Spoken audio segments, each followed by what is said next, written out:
It is often said that thieves and criminals are always one step ahead, and that the opportunity makes the thief.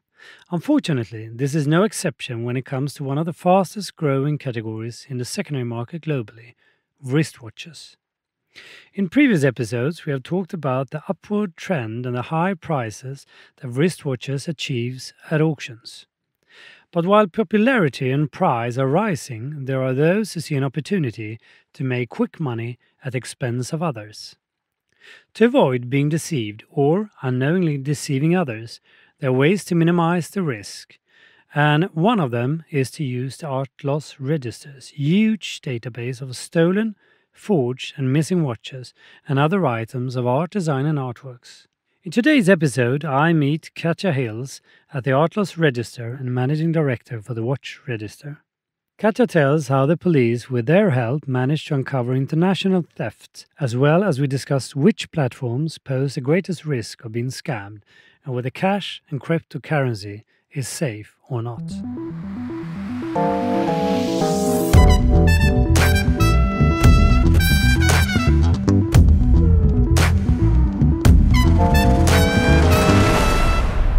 When I met you some years ago, I got the impression that you were mostly, can we call him, hunting old masters and antiques, of course. But since that, the market changed quite rapidly, as well as your business, I would say. Your focus partly has changed. What happened? Yeah, so we have always actually been registering on our database, not just art and antiques, but all different types of collectibles, so musical instruments, rare books, coins, jewellery, watches, firearms, handbags, the whole spectrum of things that could be sold, for example, at an auction house or through a dealer. And so we found that we had a substantial amount of stolen watch data, which had been sent to us by insurers, police over the years, and that was something that we could really do something with. And at the time, there was, in the watch market, there was a demand for a database that people could check. Lots of people used to use the Rolex database, but then that access to that was stopped. And so they were looking for an alternative, an international database, an established resource. And so that's why we set up the Watch Register in 2014. And that is the only other division, I guess, of the company that has its own specialist service website, because it targets this market that deals with pre-owned watches, which is booming at the moment and growing very rapidly, and watch thefts go hand in hand with that. So those are also peaking at the moment. Yeah. But that means that you have information from all kind of markets, not just the UK market? Or? Exactly, so it's an international database. So we have very good coverage, obviously, in the UK, across Europe and the US, but essentially it's from wherever thefts are taking place. So, you know, there's lots of watch thefts, for example, in Hong Kong. So the Hong Kong police will send us losses on a regular basis of all of the watches stolen on the street or in apartments.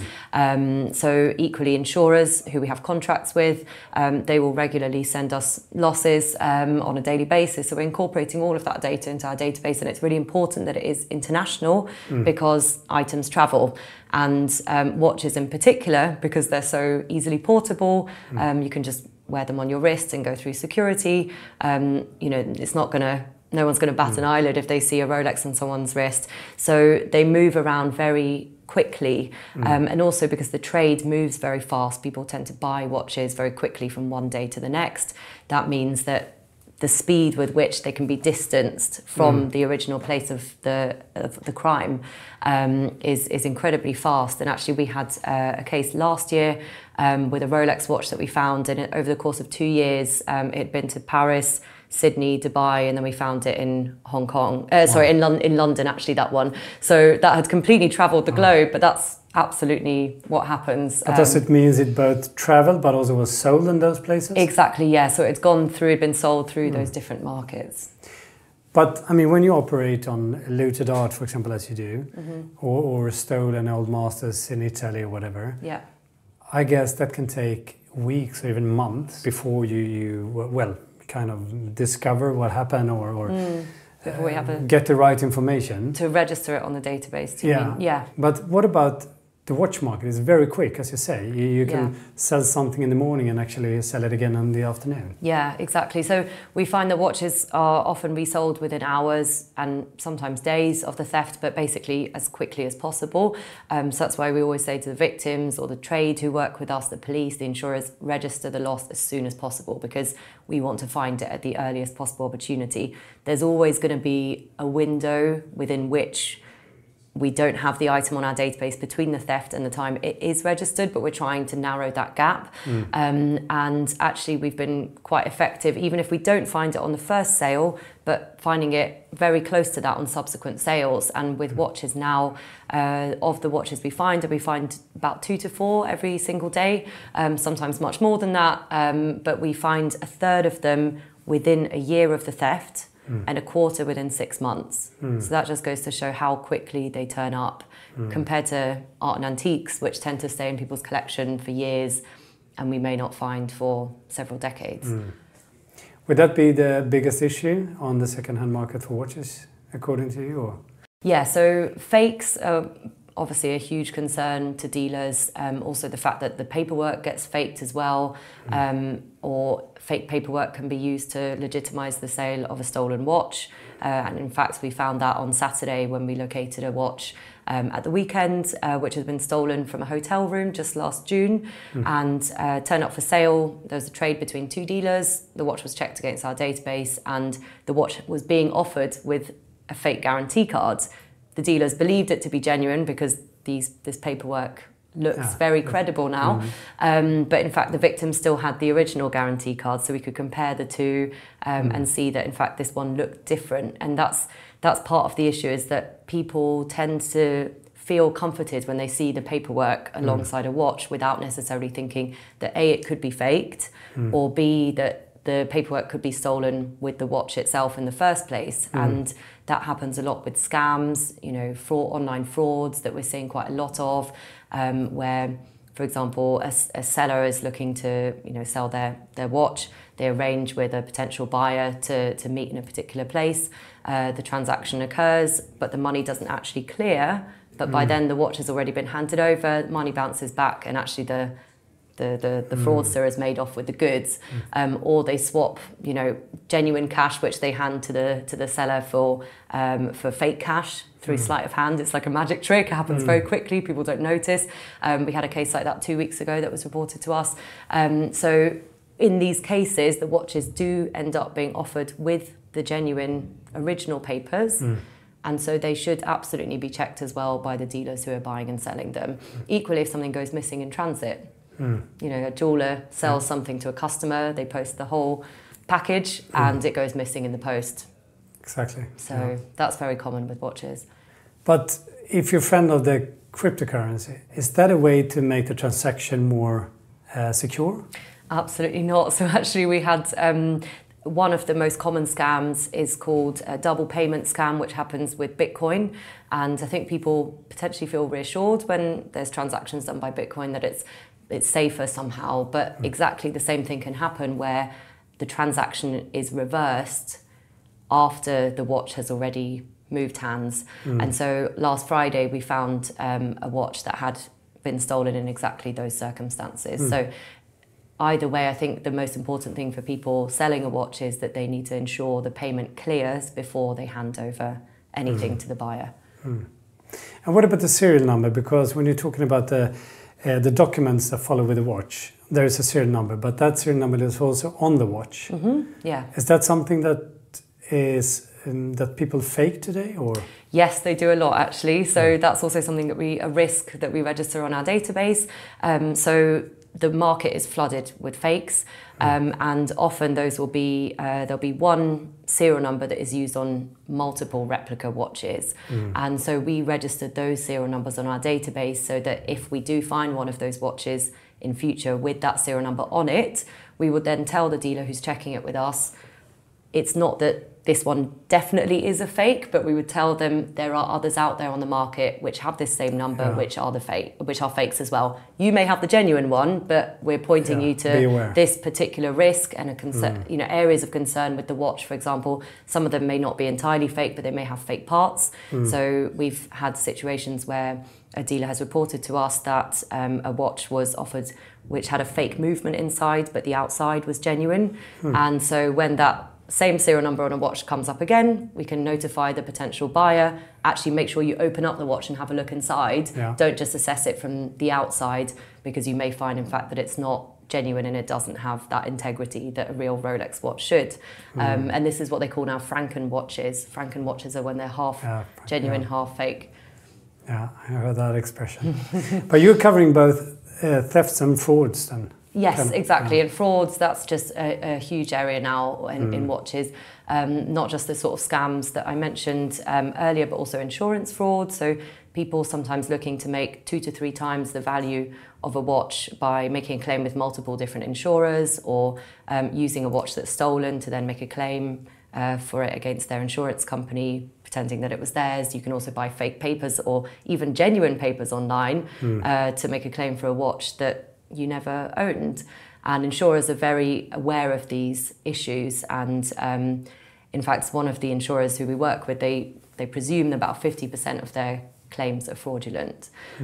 So we have assisted insurers in lots of situations where they register watches with us where the insurer has paid out, or the insurer has suspicions about the claim but has not yet paid out.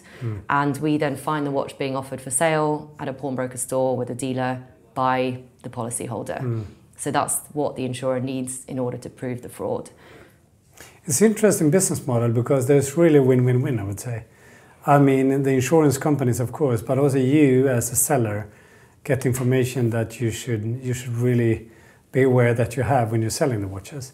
So I guess your clients are obviously the insurance companies, but it can also be me, private. Absolutely. I'm going to buy a watch, I turn it to you. Yeah. But how does it work then? So do you mean when you're looking to purchase a watch, or when you've had a watch stolen? Yeah, I mean, let's say I do, and I want to check that with you. Yeah, exactly. So we always advise that people check a watch before they go ahead with the transaction, of course. So there's no money that's changed hands yet. We can then notify them if there is any risk attached to it. And so say they were looking to potentially purchase something online or from a dealer, we always recommend that they either ask their seller to check it for them. So they should go to the dealer and say, has this been checked with the watch register? We'd like a check to be done today at the point of our purchase, so that there's an up-to-date result. Or of course, if they're buying through sites like eBay or Facebook Marketplace or Gumtree, which personally I would not recommend, because there are lots of stolen watches and lots of fakes as well, which are offered on those sorts of social media platforms. So we would still recommend that they run a check with us on the day that they're buying it, and they would have to ask the seller for the serial number. And if the seller is honest and genuine, there should be no issue whatsoever in providing that. And so once they've got that documentation from us that this watch has been checked against our database, they know they've done the best they can to establish its ownership history and see if it has a clean history. But we always encourage people as well to ask more questions about where the watch has come from, make sure they get a proper invoice for their purchase which specifies the serial number of the watch, so that if any issues come up later down the line, they can always go back to their seller and request a refund. And that's something they should get assurances for at the time that they're buying. If 2 years later it turns out to be fake or stolen, they want to know they can still get their money back. And it sounds obvious, but not paying in cash. It's still a very, it's a market that relies on cash a lot because of the sort of immediacy of transactions. But if you want to avoid losing money, it's always best to make a safe payment by transfer. And obviously when people actually have purchased a watch, we want to make sure that they keep it safe. So not displaying it, in public spaces, not making themselves a target, keep it discreet. Always keep a record of the serial number so that if it is stolen, we can find it for them in future. That's the only way we're going to find it. Keeping the watch separate from the box and the papers at home. So if there's a house break-in, the thieves don't make off with the full package. And also just keeping copies of their purchase receipt, digital copies of the paperwork, so that if there is a theft or a loss, they can send all of that over to us and we can quickly get it on the database. But how does your work with the authorities looks like? Obviously, you mentioned the insurance company, but what about the police, for example? Yeah, so the police will regularly report losses to us. So they will, give us the details and the crime reference number of a burglary or smash and grab, or a snatch on the street, for example. We will incorporate that into our database, and then when we find those watches, we will immediately notify them, and they will usually go and seize the watch if there is still an active criminal investigation. And then they will simply return it to the victim. However, in some cases, if the watch turns up in a different country to the one in which it was stolen, we, as the watch register, act as quite a convenient conduit between those two different police forces, because we can pass information quite quickly from one force to another internationally because of our contacts that we have there. So that's something you do? That is something that we do, yeah. Okay. So when we find a watch, we will never just simply notify the searcher and say, here's a problem, we'll leave you to it. We always follow up, and we resolve the issue going forward. So all we ask from the person searching it is that they secure the watch if it's safe for them to do so, to provide us with the details of the seller, which they should have obtained ideally before running the check with us. And then we will liaise with the police forces, potentially internationally if necessary, the insurer, the victim, in order to secure the successful recovery. So, but has it been any occasion when your client has asked whether it's a fake or not, and when you say it's a fake, they bring you a story that, well, actually it's not my watch, I just asked for a friend? Or yeah, I mean, we do get lots of stories that people tell us, and we have to be quite have quite a critical approach, let's say, to the information that we're given, because sometimes we find that different versions of the same sequence of events can be given to us by the seller, the searcher, someone else in the chain.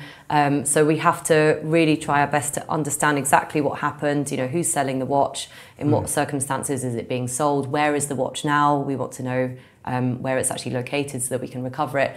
And obviously if we have police involvement as well, that always assists hugely, because they can come in and continue their own investigation. And for the police, they are obviously interested in recovering the stolen property, but they're also interested in tracking the ownership history as far back as possible to the crime, because they want to understand who committed this offence.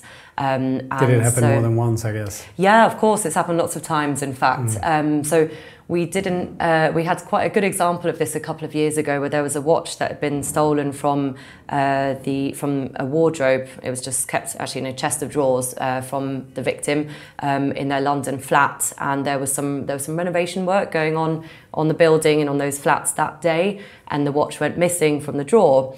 We then located it later that month. It was about 20 days later. It'd been insured, so it was stolen in London, but the victim was from the US. And we got the police onto the case. They managed to trace back the sellers. Thankfully, they had CCTV of the initial sellers who first sold the watch to the initial dealer who purchased it. And then later on, about 3-4 months later, there was a second theft in exactly the same MO from that same apartment block. And so we got the police to send out a notification to the people who were doing the renovations, that company, and they basically notified all of their staff, these watches are being searched for on the market, and the last person was arrested and convicted for that crime. And lo and behold, the watch was handed in anonymously a few days later. So the person who'd taken it got the message that it was not worth stealing, because they would be discovered, because people are doing checks for these things on the market. And what about if you discover this, the police discover it, will they track it back, so maybe they find like a great source of stolen watches? Or? Yeah, definitely. Actually, we had another case just like that. It was 2 years ago now, 2020. We found a watch being offered on Hatton Garden, so just around the corner from where we are here. And it was checked with us by one of the dealers who uses us regularly. And it turns out that the watch had been stolen just the year before in a big armed robbery in Athens from a jeweller. And there was nearly €500,000 worth of watches that were taken. Wow. And so we informed the police. they liaised with their Greek counterparts, and it turned out that the seller was connected to the main suspect, and the police carried out a search warrant of their home and found all of the other 40 watches that were taken in the same theft. So that was a brilliant case, because it just goes to show how the location of one item can lead to all of the other pieces from the same theft. Interesting. So what about the business model then? I mean, if I ask you to check for my watch, I pay a certain amount to you? Yeah, exactly. So if you're a private individual, you pay £10 to check a watch. If you're a dealer and you're searching regularly, it's £2 to check. And then you do it for me. But what about if I'm an auction house, for example, saying that, well, I have watch auctions on my sale, but I want to do 300 watches, for example. Yeah, exactly. Can I do that? Absolutely. So as part of the Atlas Register, you know, for 30 years we've been checking auction house catalogues, and it works really smoothly, really easily for the auction house, because we relieve them of having to do anything and send us anything. We simply check their upcoming catalogues against our database. We typically check items above £1,000. And so we do that. We start that process about 2 to 3 weeks before the sale, so the auction house has more than enough time to liaise with us on any issues that come up. So we will simply check those catalogues. If we find any issue in the sale, we'll notify the auction house, ask them to withdraw the watch or the other item from auction. They can also even send us their catalogues before they go to print, so that if there is any issue with an item in the sale, it can be removed from the sale and then the catalogue can be printed. So some auction houses, if they have their final version of the catalogue ready in advance, they can do that and get it over to us. But the cost is roughly the same. It's about £2.50, £2 to check an item, and that's part of an annual subscription that auction houses can take out with us. And we also, for auction houses that specialise in watches or have dedicated watch sales, we will issue a watch register certificate for every single watch that we check in their catalogue as well. So they can use that to give it to their customers who are purchasing watches, to add value to the sale, and also just to reassure them that checks have been done against the largest international database. Trustworthy when you're selling it, of course. But this is not just watches, though. This you do with old masters, exactly. So we do this right? with everything, with all the categories, and most auction houses do sell a wide range of different types of items. So we need to be able to search not just paintings in one catalogue, but a catalogue that has a mix of antiques, you know, paintings, jewellery. Jewellery is quite a complex search, but one that we absolutely do as well, because we want to be able to give the auction house reassurance with regards to all of those different types of items. What do you mean when you say it's complicated? So the reason why jewellery is complicated is because it tends to be less unique and distinctive than something like a watch, which is on the complete opposite end of the spectrum, because it's highly identifiable and traceable because of the serial number. So with jewellery, you'll have items which are less distinctive, you know, maybe distinctive thanks to an inscription or an edition number, which is fantastic, or a GIA number that's inscribed on, say, a gemstone. But a lot of jewellery that we do check tends to be less uniquely identifiable, but we will still run it against our records to run the best search possible in order for the auction house to be able to tell its buyers, we've done everything we can to check this sale. And we do find stolen jewellery. In fact, we found some stolen Marina B earrings about 3 years ago or so, which turned up at a fair where we were checking the stands for the galleries and the dealers there, and it had been stolen just a couple of years before. So these things do turn up, just like any other artworks do. But isn't it part of the problem that when it comes to stolen art or stolen watches or whatever, that you haven't actually got an image? Well, with watches you said serial number, but let's talk about the art now. Yeah. You have an old master on your wall at home, someone steals it, and then to prove to your insurance company what you actually had on the wall, you may find a black and white photograph from your grandmother's old photo album. Yeah, right? Exactly. So how hard is it to trace that then with that small black and white image? I mean, that's our bread and butter. That's literally what we do every day. A lot of the pictures on our database have those sorts of images that accompany them, because, as you say, a lot of people haven't perfectly documented their collection before the theft happens. So we're often working with poor quality images that are partially, where the object is partially obscured. So, for example, if it's a a vase or candelabra on the mantelpiece. Someone's standing in front of it, so we can't see the whole item, but we will still use the records that we have. And very often we can make a match because we're not just relying on the image itself, but we're relying on other details. So for example, did it have a bit of damage in a certain place? You know, was there a scratch? Was there a label on the reverse? Did it have particular markings? All of these sorts of things are combined what we use to make matches. So because the way we search it's a manual process, so we have a team of searchers who are actually checking every single item that we're looking at. We would never be able to rely on image matching, for example, alone, because it can't do the work that a team of, you know, human eyes can do. So we would always have to be able to examine descriptions and also check and be able to hopefully identify things that don't even have an image.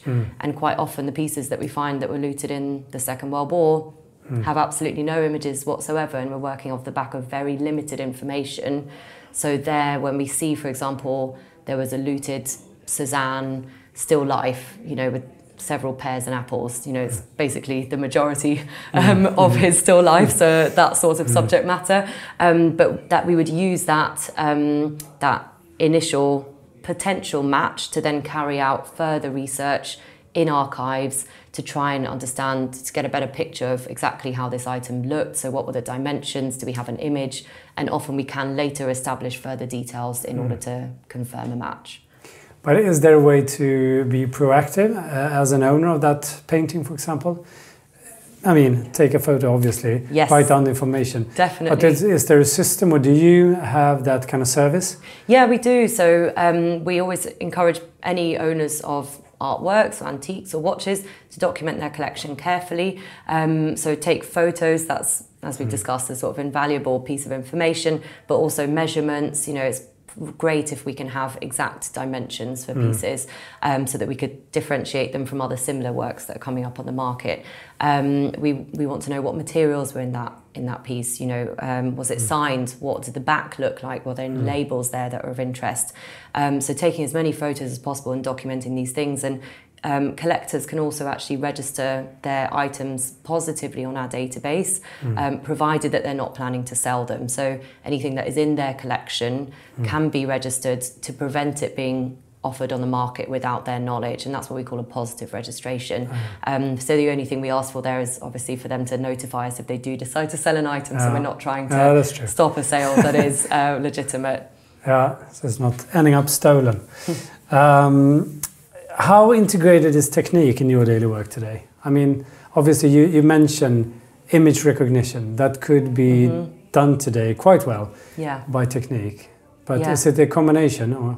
So we are actually looking into image matching now. It's not something that we currently rely on because, as we discussed, it's not as reliable as the human eye, and you know, the ability to search things based on description, where often you don't have images or you have very poor quality images. But we would be really interested in using it as an additional tool, a backup, something that brings new capabilities, but it would have to be something that complements our current work, and we would never be able to rely on it alone because it simply is not, it doesn't capture enough possible matches on our database where people haven't been able to provide us with perfect images.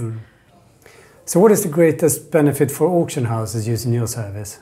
So for auction houses, using our service allows them to obviously identify any potential issues or risks with an item before they go ahead with the sale, and so to enable those to be resolved, to prevent their buyers from purchasing something that they may not have good title to, and they can use that as part of their PR, their marketing strategy to demonstrate the fact that they're carrying out high standards of due diligence. They're checking the largest international database that exists for art and antiques and watches. So it's obviously excellent for them reputationally, but also allows them to prevent potential financial loss and, you know, the legal complications that can come with selling an item that later turns out to be stolen.